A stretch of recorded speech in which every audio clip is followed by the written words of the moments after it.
It's 9 a.m., y'all, and I just want you to know that we are right on time.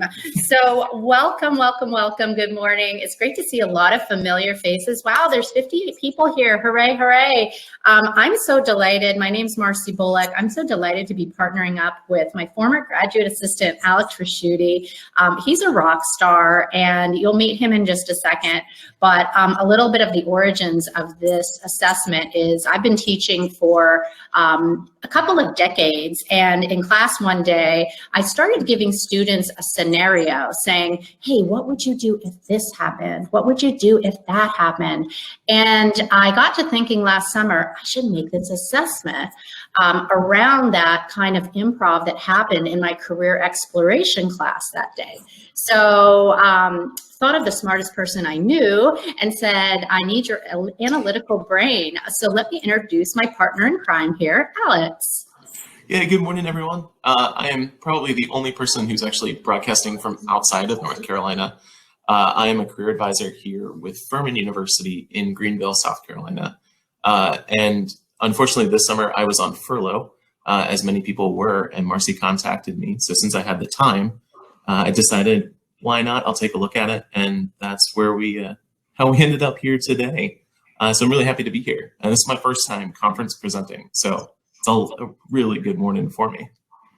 So glad to be presenting with you, Alex. And we just want to let you all know, feel free to chat away. I know yesterday, day one was so energizing. There was so much interaction. I mean, I've never done a two-dimensional conference in my life before. So we're all doing first in this unprecedented time in 2020.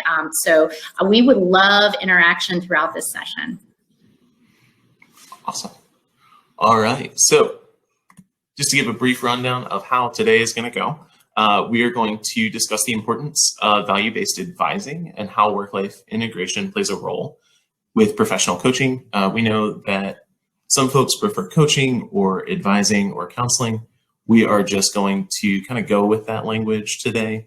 We don't really have a specific preference. And we know from previous sessions, this is actually a conversation that's been happening throughout the conference. So it's really exciting that we get to add to that discussion.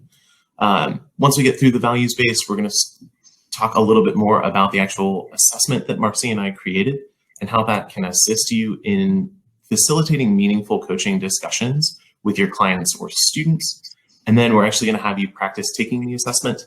You may have seen us mention earlier in the conference in some of the chats that we wanted you to take it beforehand. If you have not, that's totally fine. The link is actually at the beginning of this chat. So if you want to take a look, it's in a Google Doc and you can access it.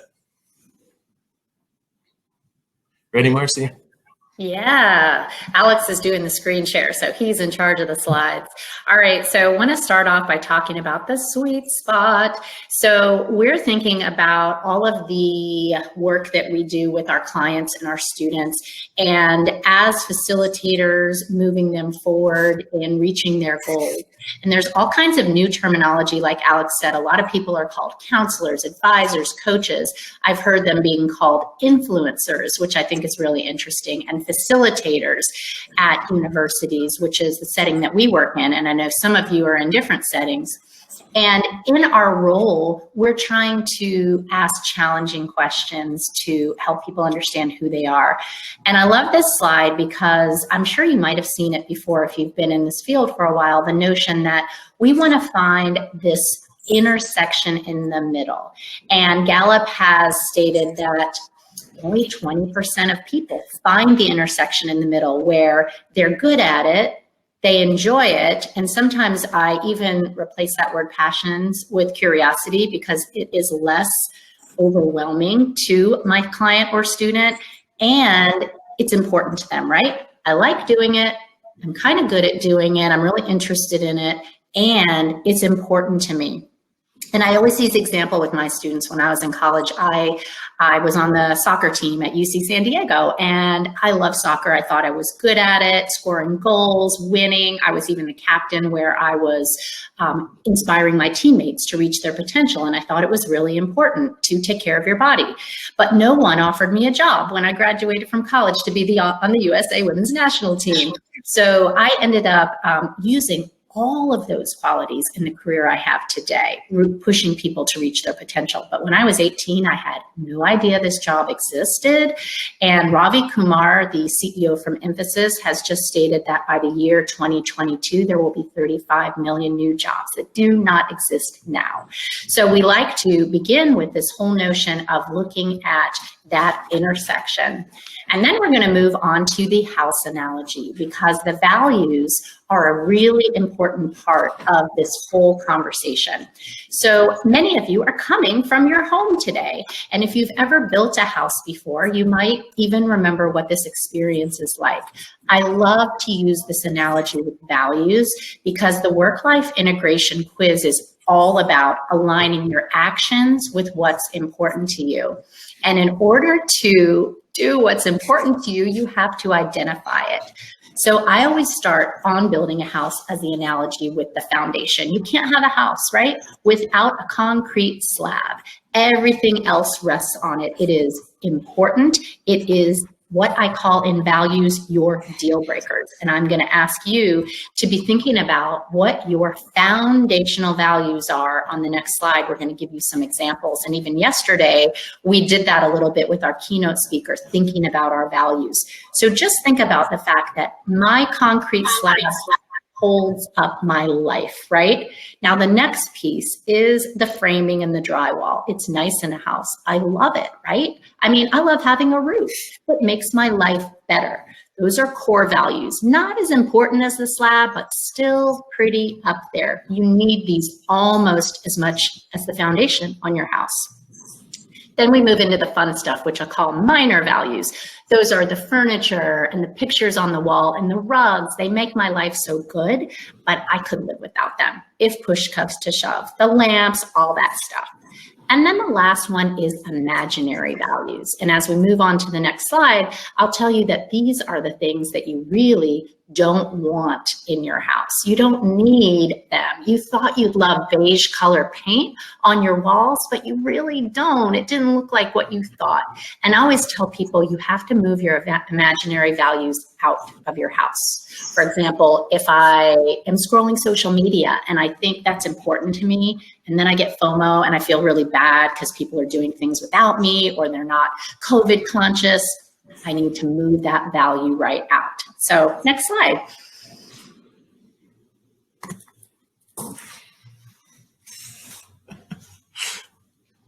Linda says she's Right. thinking about all of those HGTV renovation shows.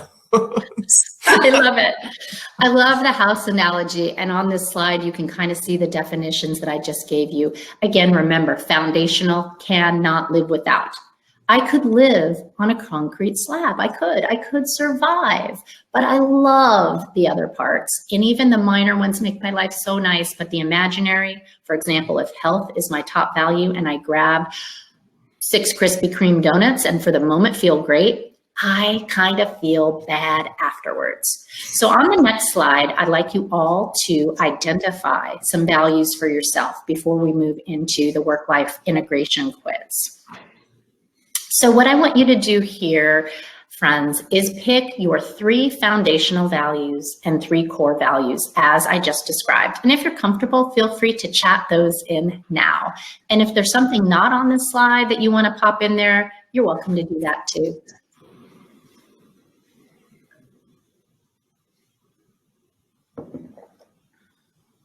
And as everyone is studying this list and starting to type in their values, I mean, look at this. There are a lot of things on here that relate to your professional identity, and there are a lot of things on here that relate to your personal identity. And in our work with our students and clients, we're trying to help them figure out how to prioritize things so when they look back on their life, they don't have regrets. So great, Kelsey's got her first one up there, love, family, and compassion. Thank you. Sarah, great to see you. Courage, love, and compassion. Some new friends here. Shantae, I probably said it wrong, balance, learning, and family. This is fantastic. So this is what we're saying. You will not negotiate. This is where you set your boundaries, like we heard yesterday. And it's so important for you to remember that. I would encourage you to tweet it right now on your social media. these are my non-negotiable. I've got the 3 foundation and the 3 core really close. What do you think about that, Alex? I love this analogy. I know for a lot of our students, this is a conversation that they struggle to have the language for. So really providing examples, and by no means is this comprehensive. So if you've got one on there that you're like, oh, that's not quite what I'm looking for, please feel free to add that. And I know that once they start to have this language, it makes the conversation so much easier. Russell, money, power, and glory. Excellent. I love that.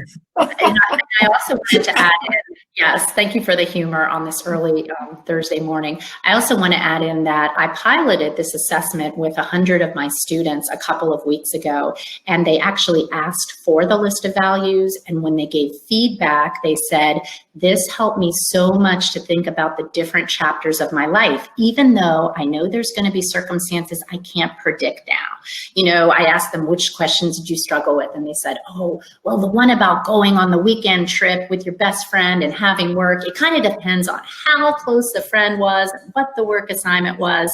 And Alex and I have really been unified in saying we totally get that, but this idea is just to get you thinking like how you prioritize things.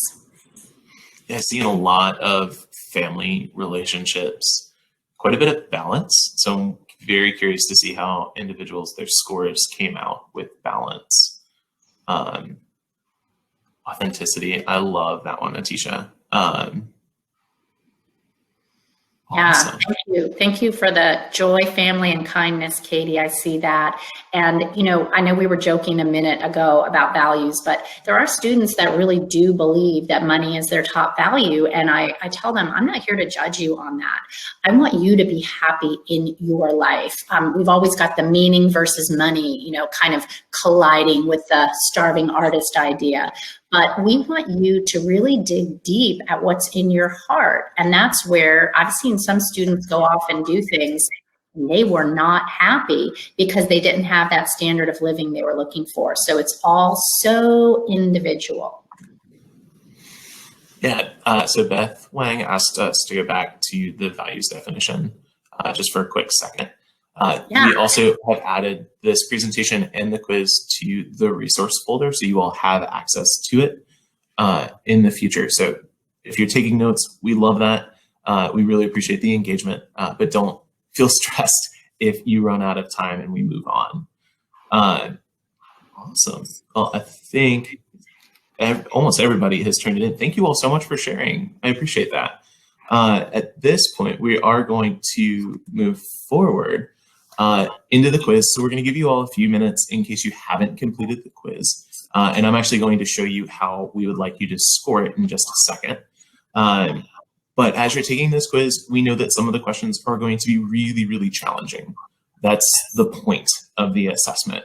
It's going to be a lot of it depends. I know that's going to be really frustrating for some of our folks, but please do the best you can. Go with your gut instinct. And if you'll notice, there are 3 different sections. So each one is representative of a different stage of your professional life. And make sure you try to put yourself in that mindset as we go along.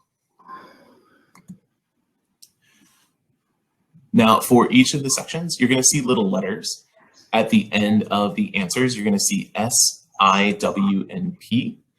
For the whole assessment, you want to count up and total the S's and the I's. And then for each section, we want you to total the P's and the W's. You won't see any C's at this point, but that's okay. We're going to explain why in a few minutes. So go ahead and take some time to go through and score those. If you want to put in the chat once you're done scoring, that would be great. If you want to actually put your scores, we would love to see those.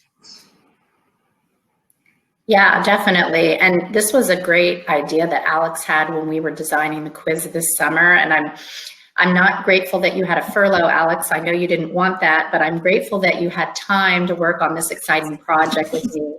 And we, you know, he got the idea of let's have chapter 1 of your career where you're entry level, kind of mid-career. And he's in chapter 1 and I'm in chapter 3. And that's why it's really great because I'm a senior level person and we wanted different voices. We wanted different identities here that didn't come from the same perspective to really look at this. Ooh, some scores are coming in, Alex. Yes, Tanya, the quiz is the very first chat. I went in this morning. I can put it in there again if you'd like. I Yeah, think I maybe. still have it on my clipboard. Awesome. I'm not sure if do. it's, oh, great. Thanks, Alex. I'm not sure if it's like Zoom where it cuts off the chat before you enter, but if you can scroll up, yay, great. Okay, so we got some scores coming in. Courtney's a 10S, excellent. Yeah, and there's 15 possible for separator and integrator. So you seem to be very clear on your preference versus someone who has a mild preference. Some of my students that took it out of 15, you know, were like 1 point away. So we talked about how you can move back and forth between the two different types of separator and integrator. Oh, Courtney she sent it early. That's totally fine. If you want to separate out your scores, we're not here to judge you how you enter your scores. We know this is a new technology.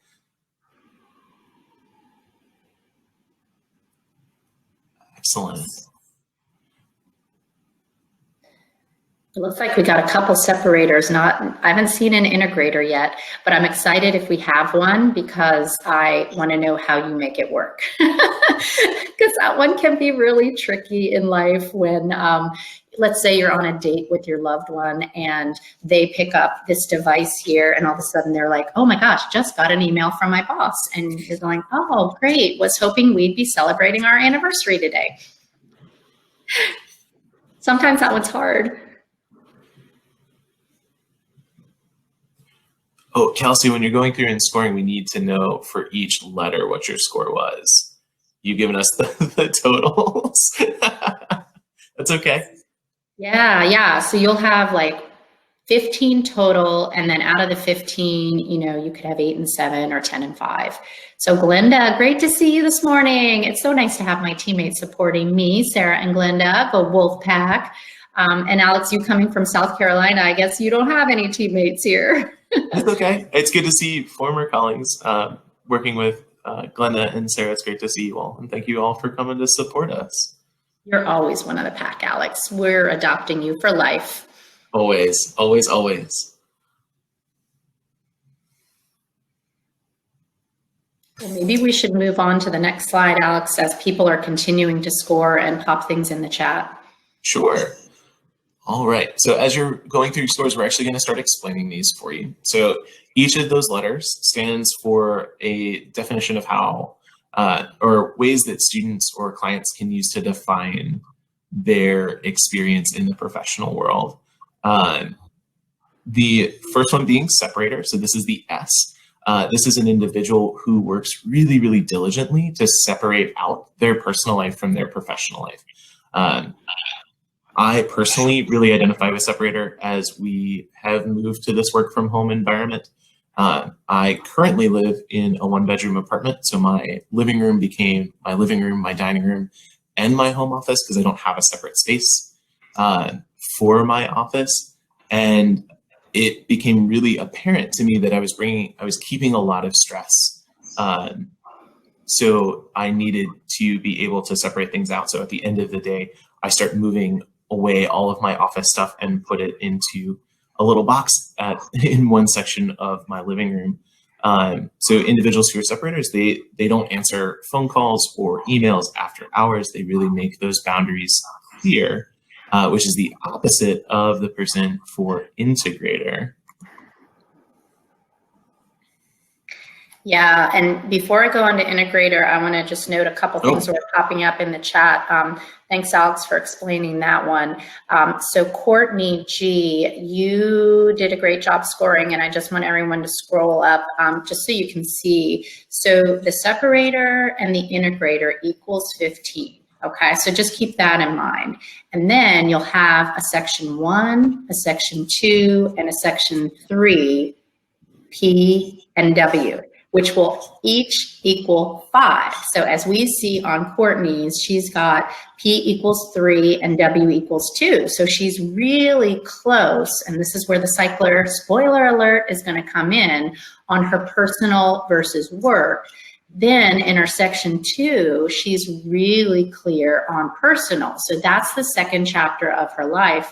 And Courtney, maybe you can say what chapter you're on in your career right now in the chat as we talk about you, since you were the first one to figure out the scoring. Hooray, hooray, smart person. And then in section 3, the same thing has happened where her personal is higher than her work in a pretty clear fashion versus it was mild at the beginning.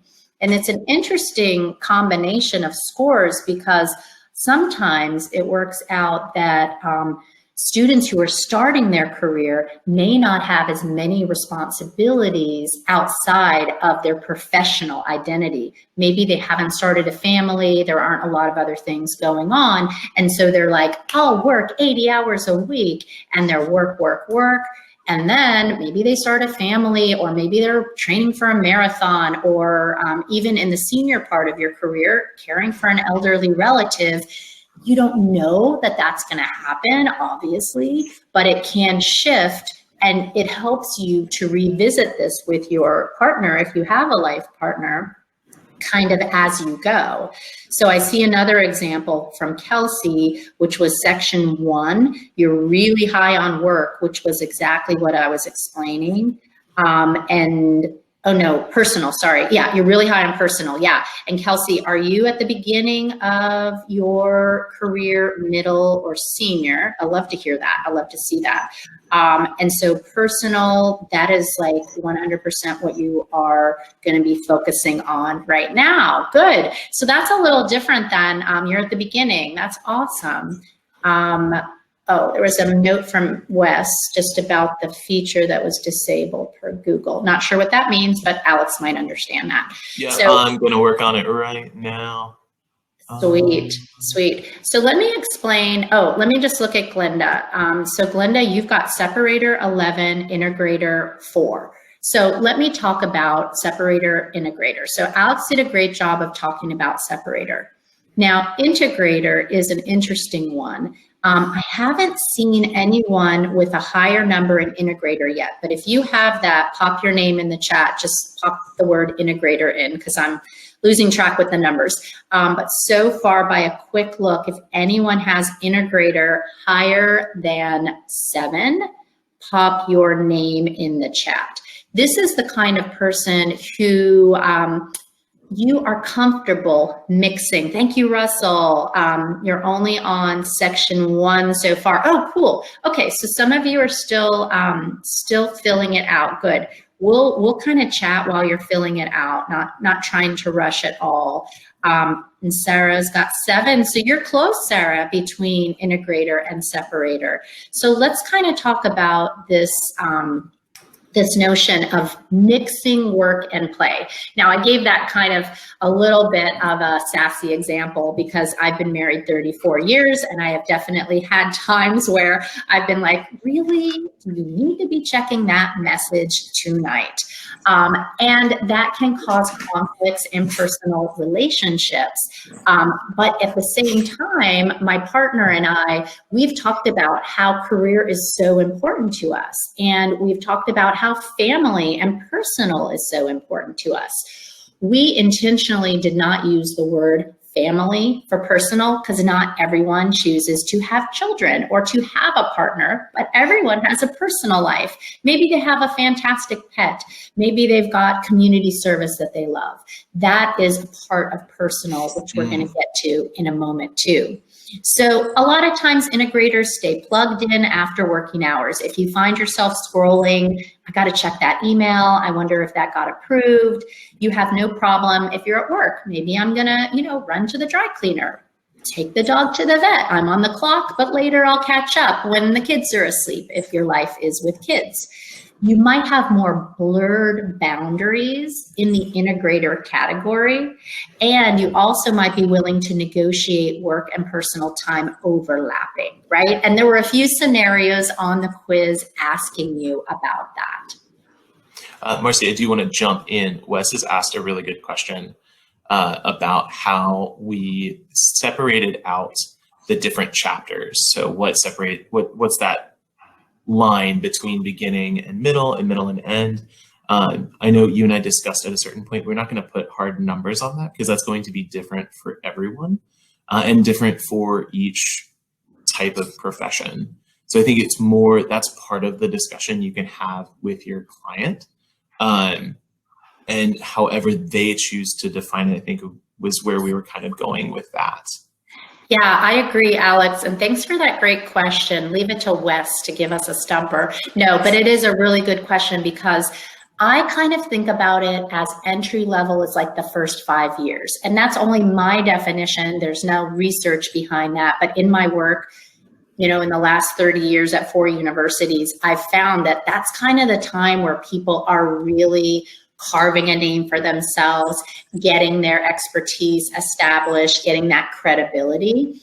And then the mid, you're there. Like maybe you're beyond your entry level job at year 5, you're in some kind of promotional opportunity. That can last for a while, and it really depends. Like I have some colleagues that took time off to be with their children, and they may be older by age, but they're at a mid-career instead of a senior career. So I kind of think of senior as when you've arrived at that place that you want to be, maybe the goal that you had when you got out of college, if you wanted to be the CEO, if you wanted to be a manager, but some people don't want those things. So senior career could be like the last 5 years or so until retirement, just to give you an example. But like Alex said, it's very fluid.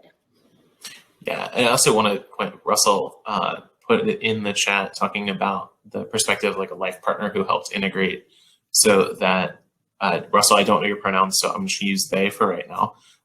They work to integrate their partner's work into their lives so that they could feel connected. And I really think that's part of what we're trying to get at here is that you can have these discussions. Oh, excellent. Thanks for sharing your pronouns, Russell. So that he and his partner could be able to communicate about that. And that's a huge part of the life, right? Like we spend a third of our waking hours at work typically. So that's definitely part of the conversation that we wanted to facilitate. Yeah, and it's really, before we get into work personal, while we're on integrator separator for another minute, it's really great to have these conversations with the people in your life that you are considering being committed to and maybe sleeping to for the rest of your life, if you choose to have that in your life, because there can be a conflict if one person thinks their career is more important than the other person's. Like in my example, we kind of said we're going to be equal partners in this. And so when we moved to North Carolina from California, that was 100% for my husband. And I found a job here. And then when he finished his MBA and took his first job, it was like, what are we going to do now? And I was like, well, I really love my job here. And so he decided to do his job search here. There's been times when we both had opportunities and it's been a team decision about what are we going to do. Now we're empty nesters. So we're at this different stage in our life where for me, I can be more work first again, which is about to come up because I'm not taking care of kids. And that's not a responsibility that I have in my personal life. So Linda asks, did integrator seems to be more entrepreneurial? Did self-employment come into the design? I will take that question. I don't know that we necessarily considered that directly. That is an interesting observation, and I see where you're coming from. But this was more, we were just trying to provide language for individuals who are taking this assessment. So for entrepreneurs, it may be that they fall more on the integrator side. It would be interesting to see as we continue to roll this out to individuals and kind of align it with what they're doing to see whether or not there are trends that come along with that. But we haven't quite gotten to that point. That is an excellent question though, Linda. Yeah, and I'll add to that, Alex. I like the way you responded, and I'll add that it may also impact the decisions that you make with what industry you want to go into and with what functional job title you want, integrator versus separator, because integrator tends to be the more intense jobs where you can't go off the clock, and that could impact. I was having a conversation with Kayla Wachowski, who oversees our SAS employer relations about this assessment, and she loved it. And she said, from an employer relations standpoint, she often talks to students about what kind of career trajectory they want, and sometimes they don't want to take on the extra responsibility because the personal is important. And that's a conversation you have with your supervisor. Awesome. All right. I think we are at a point where we want to move on. Please continue the great discussion in the chat. We're loving this. All right. The next letter that you're going to find is the P. So this is the personal life first. This is the individual who tends to make work the secondary option. Now, when we first conceived of this quiz, we did talk about family as possibly being the identifier for this, but we decided that doesn't always fit people's definitions, and that's why we went with personal first. Now, as we've said, this one is part of that cycler. So if you tend to oscillate between personal and professional or work first in each of the sections, you may be more of a cycler. But a personal first, this is someone who will drop everything for someone that they value in their personal life, whether that's a friend or a family member, something along those lines. If it's someone that you care for deeply, if they ask for your help, you're going to drop everything and go to them. Very rarely does work take that precedent in your life. Marcy, you have anything to add for this one? Yeah, I think so. I think the personal, and Sarah just wrote, whoop, I had 10 on personal. It's great to see, Ricky, you are 15 on personal. So love it. You are 100% clear, and there is no moving back around on that piece of yours. Go Ricky, go Ricky. Yeah, let's move on to work first. So it isn't a surprise to me that we're all in the helping profession, and many of us have personal first. Again, as Alex said, it can cycle, and he'll explain that in just a moment. But there are many demanding careers, and you're willing to make sacrifices to be successful. So I had a great conversation with Ari, who's in my professional development class. He's a senior, and he said, my dad made so many sacrifices to be able to provide for my family, and that impacted me a lot. And I want to be work first. It doesn't mean that I don't love my family. He said my dad wasn't at all my games, but he was busting his butt to provide for us. Some people are from more of a working class background. They could be blue collar. They could be without an education. We could have people that have high school educations, college education. So we don't want to be saying that there is any judgment about going work first. Listen, financial considerations. With a lot of our first generation students, there are many concerns that they have. They have to go back to their communities and take care of their parents. So they need to have that income. This could be a very demanding career where you might prioritize work before personal if push came to shove, where you feel really ambitious and you will make some compromises in your personal life. Your career is one of the most important things. I have a student in my class right now who has proclaimed that he will be president of the United States. I love it. I'm like, go James. If that is the career path one chooses, clearly if there's a life partner, let's say work first and my job is gonna come first, right? It can be a man or a woman, your personal life, or it can be non-binary, whatever, kings, queens, non-binary, royalty, love you all. Your personal life is important, but often it could take a back seat. Oh, Beth has a really good point. She registered high in P, and asked herself, does that mean I'm not a good employee? And that is absolutely not the point that we're trying to make here. I kind of think of this the same way that we think about the Holland Code, right? You have all 6 of those portions. I don't have artistic as one of mine in my Holland Code, but that doesn't mean that I don't enjoy art.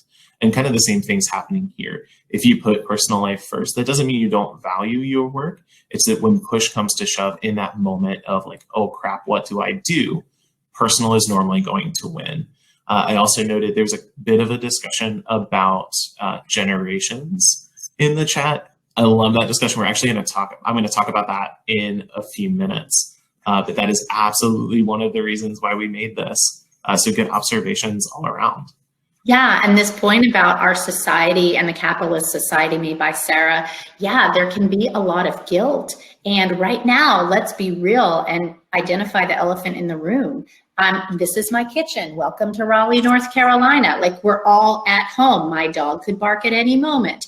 So we are integrating so much. It's hard to turn off the computer. It's hard not to have work first. There's nothing else in our life right now. It's getting cold. What the heck else do we do? Well, I'll just answer 10 more emails, and it's all of a sudden 10 p.m. And as we heard yesterday, how important it is for self-care. And if some of you went to Dr. Angie Smith's section, she talked about like how much time do you spend on self-care every week? And it was a great reminder of you can't give to everyone else, and there is nothing wrong with putting your personal life first, and it can go back and forth. So let's talk about the cycler now. Yeah, absolutely. So the cycler, this is the one that doesn't show up on the answers, because this is the one that over time we have found can change, right? As your life circumstance changes or as different things evolve, you find a romantic partner, you have kids, or you become a caretaker. All of those things can have a profound impact on how you balance your life. And really, when we started with that values discussion earlier, we wanted you to reflect on that so that if you came to this, you would understand why. This is someone who over time may start focusing on their career at the beginning, then may choose to focus on their family as they get older, and then at the end of their career, they want to focus again on advancement. So for me right now, I tend to put work first because the only thing depending on me is a cat who fortunately has not interrupted our chat, or maybe unfortunately for some of you who like little fur guests, but that is something that I'm focused on because I have the luxury of doing so. But over time, I could definitely see, especially in my mid-level career, I do want to adopt kids at some point, and I can imagine that at that point, I would put personal first. So it's entirely up to, there is no right or wrong answer here, but for those people who can't really decide, or you're like, oh, it really depends, we did want to provide that space for you. Yes, team for guests, Sarah. Yeah, and the thing with cycler, and this is why I love that Alex and I have so many different perspectives on this, and our Gallup strengths are very different too, which makes us a wonderful team. So P.S. Alex, come back to NC State one day. So one of the things, you know, for me, I am a 57-year-old woman. I am a mother. I am a wife. I am a sister. I am a friend. I am an athlete. I have all these different identities. And, you know, Alex might want to share his if he chooses to. But for me, I'm thinking right now, okay, here's an example of cycler. So I said empty nest. Y'all, my kids are off the payroll. Hallelujah. I got one who is currently married. So officially, like, I'm not even paying her cell phone bill anymore, which, you know, that is like a lifetime commitment, I think. It's just a treadmill you can never get off of. And the other one is engaged. And this vaccine is coming right? So November 2021, we're going to gather again, fingers crossed. So for me right now, I married an only child. My only child's mother passed away. When she passed away, her husband, my father-in-law, was unable to care for himself in Maine. This was a cycler. This is an example of it because, oh, now all of a sudden I am flying up to Maine, getting his house on the market, getting him in a place where he's close to his family. This was not something I predicted, but only child's in the house, beware that you are the person in charge of your parents one day.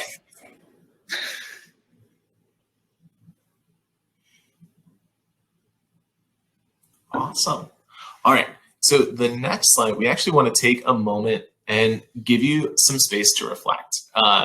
We took a lot of time and a lot of effort to go through and make sure these questions were accessible and generalizable to the most part. So we wanted to hear how you felt taking the assessment. And then if there were any questions that you truly struggled with. Was there one where you're just like, I can't answer this one. There's not a good answer either way. We would love to hear your feedback. And also, no offense to only children.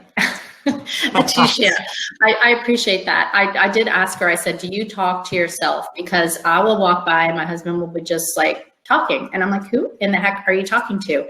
Apparently he had no one to talk to growing up. So that is something that he does. Yeah, we'll share this PowerPoint, absolutely. Adding colleagues on social media, that is tough because you have some child. Oops, this chat is going like crazy. Okay, I'm trying to see which ones we're going to address.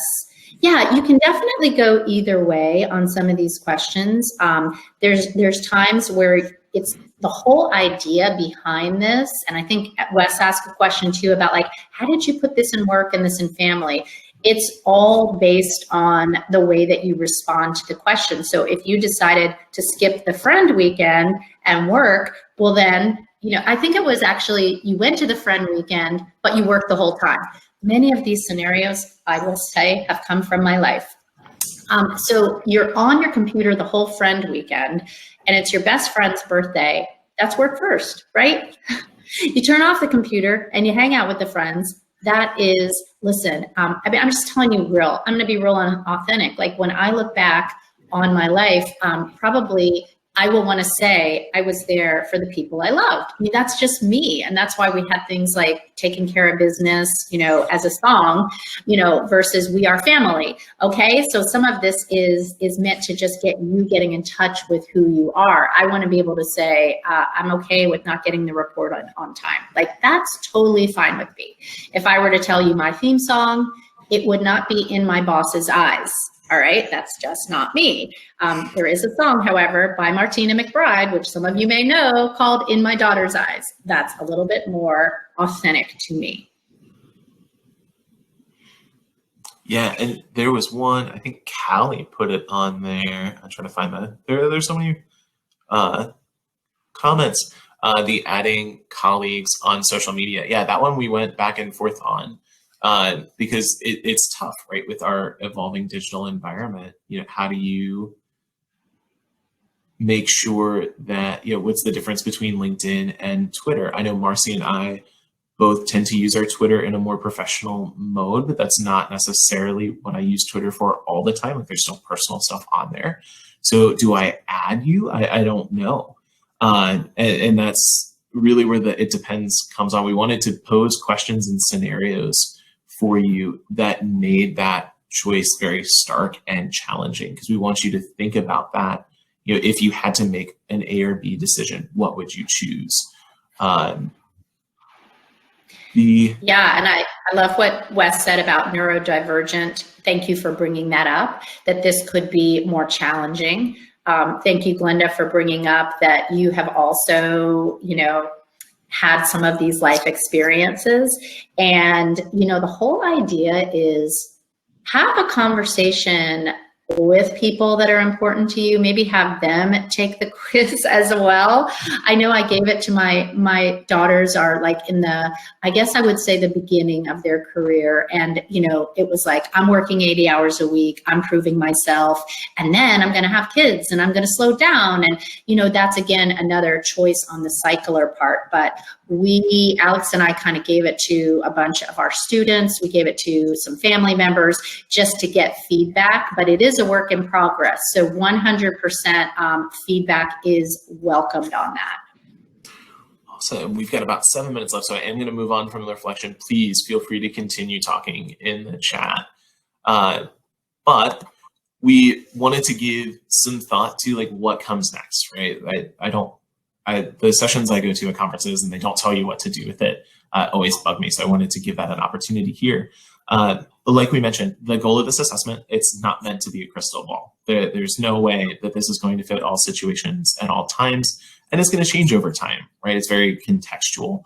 But our goal was to empower individuals who take the assessment with language so that they can facilitate these discussions in a more meaningful and intentional way, whether that's in performance reviews or hiring scenarios, or in your personal life with like romantic partners or family members.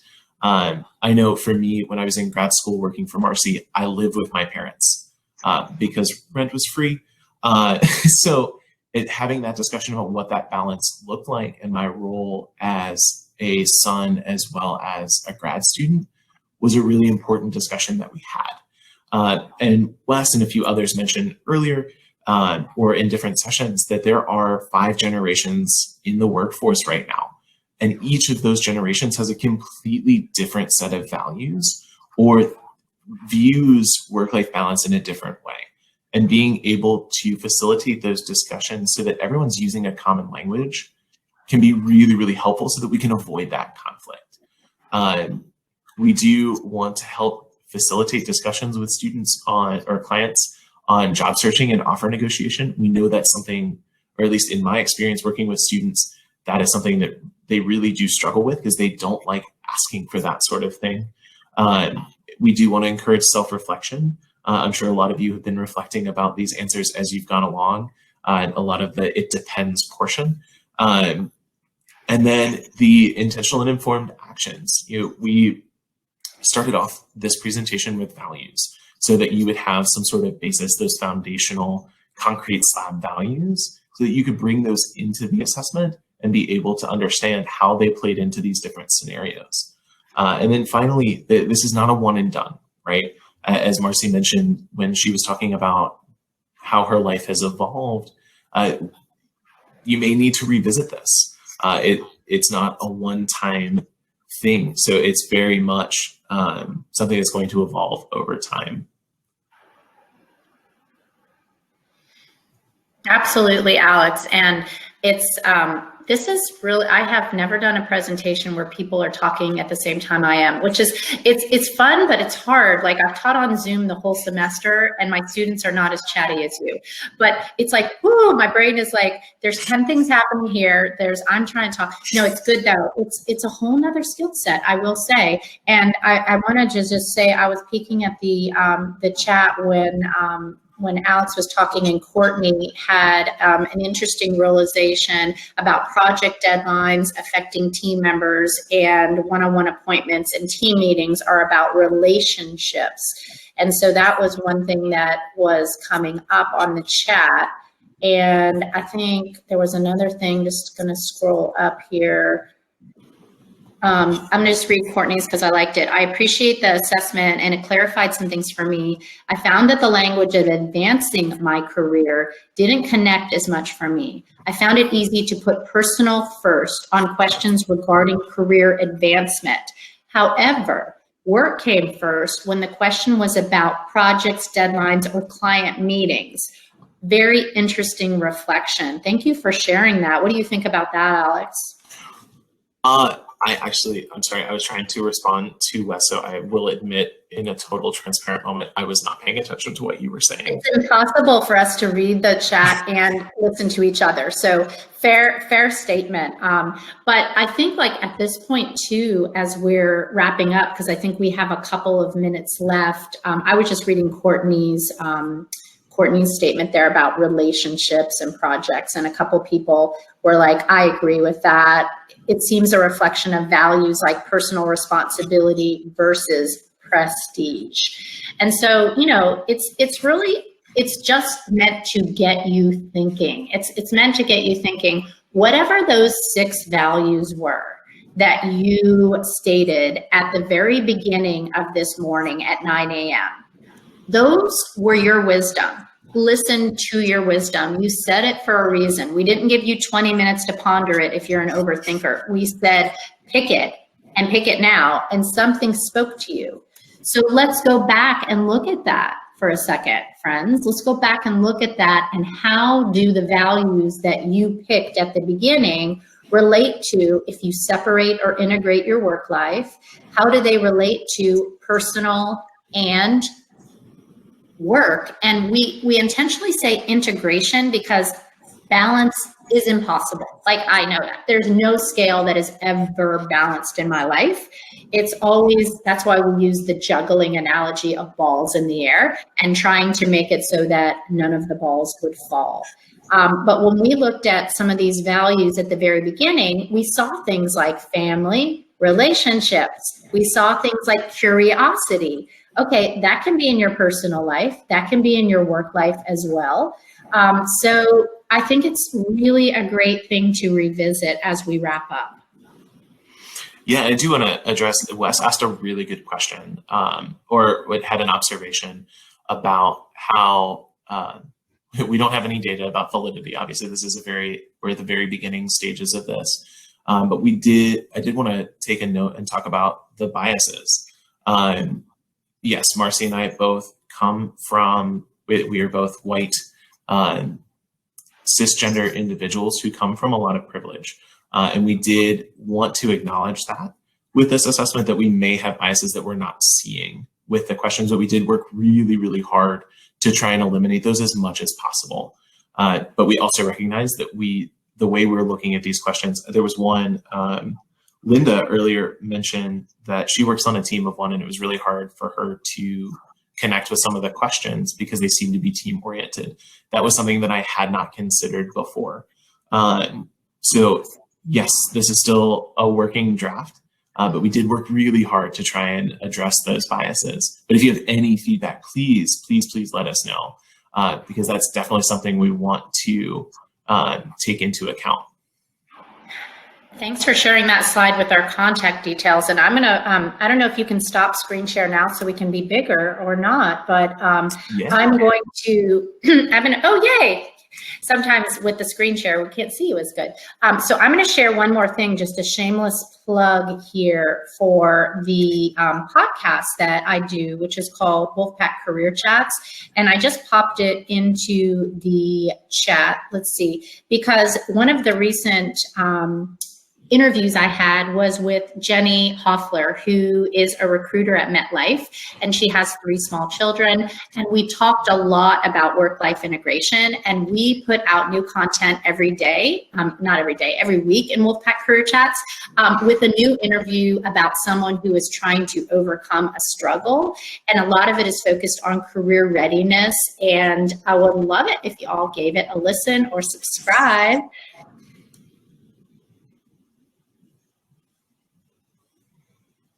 Awesome. But yes, we recognize we are over time. So if you want to hang out, I will be here for a few more minutes. I'm sure Marcy will be as well, but we'd be happy to chat with you further. But thank you all so much for coming. Really appreciate the great conversation to start off today. It was so much fun. Yay, Alex, you did amazing. Your first presentation, and it was 2-dimensional. I'm so proud of you. And I got my camera to work. I'm so proud of me. Y'all have a great day. See you in one of the other sessions, and feel free to hang out if you would like. I'm gonna take a picture of us on the screen so I can, oh, did it go away? Oh, it's screen share, okay. One of the people who's here is looking for the scoring slide. So let me just do that for them. Yeah, you can take a screenshot of that if you want. And I can't see the comments, so if you could let me know when you're ready. Right now we're getting a lot of thank yous. This was great. Putting things in perspective. This is a great start. Looking forward to seeing how it shapes as it gets deeper. That's Wes, of course. Thanks, Wes. Yes, I think Wes might have left already. Okay, did that person get what they needed? I think so. Okay, I want to take a picture of us when you take the screen share off, so I can tweet us. So I can tweet us on our screen. Now that I got my. For those of you asking for the slides, this is in the presenter resource folder. So you all have access to the whole presentation as well as the quiz. And I'll be putting a link out there with a clean version of the quiz, because I've seen there's a lot of highlights that people have put on there as they were making notes and such.